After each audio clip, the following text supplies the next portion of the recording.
जय श्री कृष्ण दोस्तों। अध्याय 2 गीता 7 छंद 31। स्वधर्ममपि चावेक्षय नविकमपि तु महर्षि धर्म्यादि युद्धाश्चर्यो न्यत क्षत्रियस्य न विधते। क्षत्रिय होने के नाते अपने विशिष्ट धर्म का विचार करते हुए तुम्हें जानना चाहिए कि धर्म के लिए युद्ध करने से बढ़कर तुम्हारे लिए अन्य कोई कार्य नहीं है। अतः तुम्हें संकोच करने की कोई आवश्यकता नहीं है। तात्पर्य सामाजिक व्यवस्था के 4 वर्णों में द्वितीय वर्ण उत्तम शासन के लिए है और क्षत्रिय कहलाता है। क्षत का अर्थ है चोट खाया हुआ।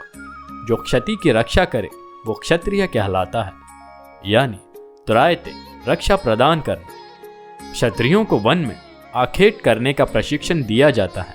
क्षत्रिय जंगल में जाकर शेर को ललकारता और उससे आमने सामने अपनी तलवार से लड़ता था। शेर की मृत्यु होने पर उसके राज्य से ढंग से अंत्येष्टि की जाती थी।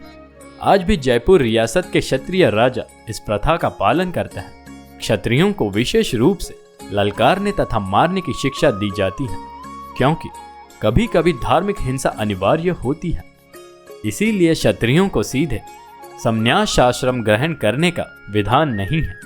राजनीति में अहिंसा कूटनीतिक चाल हो सकती है, किंतु ये कभी भी कारण या सिद्धांत नहीं रही। धार्मिक संहिताओं में उल्लेख मिलता है, आहेवेषु मिथो न्योन्यम जिघान संतो महिक्षितः युद्धमानः परम शक्त्या स्वर्गम यान्त पराडमुखाः यज्ञेषु पशवो ब्रह्मन् हन्यनन्ते सततम द्विजेह संस्कृताः किल मंत्रैश्च तेपि स्वर्गमवापनुवन्। युद्ध में विरोधी ईर्ष्यालु राजा से संघर्ष करते हुए मरने वाले राजा या क्षत्रिय को मृत्यु के अनंतर वे ही उच्च लोक प्राप्त होते हैं, जिनकी प्राप्ति अज्ञाग्नि में मारे गए पशुओं को होती है। अतः धर्म के लिए युद्ध भूमि में वध करना तथा याज्ञिक अग्नि के लिए पशुओं का वध करना हिंसा कार्य नहीं माना जाता, क्योंकि इसमें निहित धर्म के कारण प्रत्येक व्यक्ति को लाभ पहुंचता है और यज्ञ में बलि दिए गए पशु को एक स्वरूप से दूसरे में बिना विकास प्रक्रिया के ही तुरंत मनुष्य का शरीर प्राप्त हो जाता है। इसीलिए युद्ध भूमि में मारे गए क्षत्रिय यज्ञ संपन्न करने वाले ब्राह्मणों को प्राप्त होने वाले स्वर्गलोक में जाते हैं। स्वधर्म 2 प्रकार का होता है।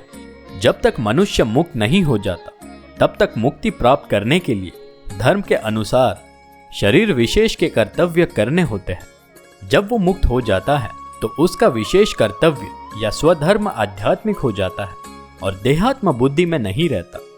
जब तक देहात्म बुद्धि है तब तक ब्राह्मणों तथा क्षत्रियों के लिए स्वधर्म पालन अनिवार्य होता है। स्वधर्म का विधान भगवान द्वारा होता है, जिसका स्पष्टीकरण 4th अध्याय में किया जाएगा। शारीरिक स्तर पर स्वधर्म को वर्णाश्रम धर्म अथवा आध्यात्मिक बोध का प्रथम सोपान कहते हैं। वर्णाश्रम धर्म अर्थात प्राप्त शरीर के विशिष्ट गुणों पर आधारित स्वधर्म की अवस्था से मानवीय सभ्यता का शुभारंभ होता है। वर्णाश्रम धर्म के अनुसार किसी कार्य क्षेत्र में स्वधर्म का निर्वाह करने से जीवन के उच्चतर पद को प्राप्त किया जा सकता है। जय श्री कृष्ण दोस्तों।